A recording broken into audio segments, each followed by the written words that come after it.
give us a little bit of the background about Social Butterflies Foundation and some of the services it provides. Well, Social Butterflies Foundation was birthed on October 5th, 2018, out of a necessity to fill a gap in the needs of lupus and fibromyalgia survivors. I myself am a lupus survivor, lupus thriver, I should say. So, of course, there was a passion there to be able to help others living with chronic illnesses such as myself.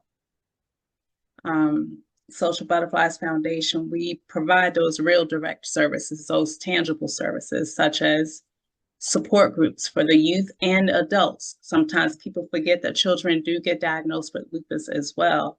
Our youngest survivor was diagnosed when she was 11. And she recently graduated high school this year. So we're so proud of her and cheering her on. You know, she persevered through. We also have our college scholarship funds, because living with a chronic illness, also you are dealing with an economic burden. So we want to make sure that if that child wants to go to college, we have some funds and resources to assist them so they can pursue their aspirations. We have our emergency financial assistance to help people with the co-pays for their medical appointments or their prescriptions and even utilities. Nobody should really have to choose between their health and their household living expenses. That's just, it's not fair. So we try to make sure that we can assist in those ways as well. We have our care outreach programs. Not only do we celebrate with you when you're reaching those milestones, hey, I finished chemo, hey, it's my birthday, I just got married, just had a child, we're there to celebrate with you. In the same breath, we're there to help you when you're going through bereavement or you just had surgery, you're in a hospital. We want survivors to understand and know that they're not alone. Butterflies don't let each other fly alone. We have our WIG outreach program.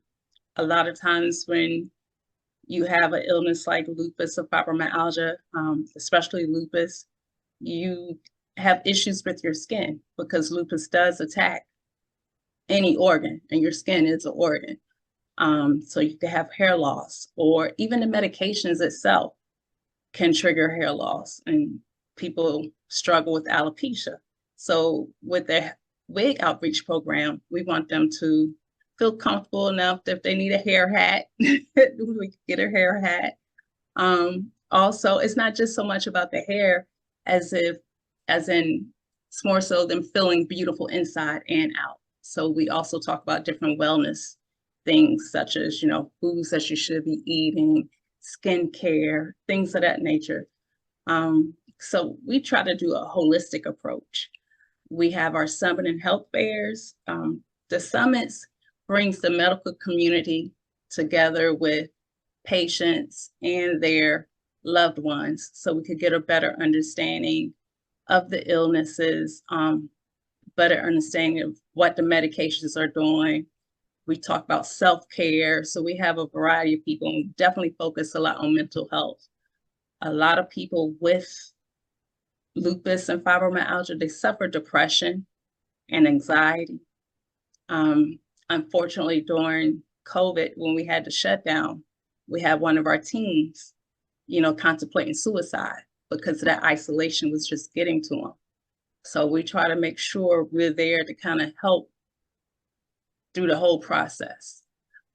So people can learn different coping mechanisms, whether it be art therapy, music therapy, just being out in nature. Again, we have that sun issue, that skin issue. So a lot of times we can't be out in the direct sunlight and the heat. So we'll end up taking vitamin D or anything like that to kind of supplement that loss. But even though we can't go out in the sun, we can choose to work around that and go out later in the evening. So we can still be with nature, because people don't realize, but just being outside, that's therapeutic as well.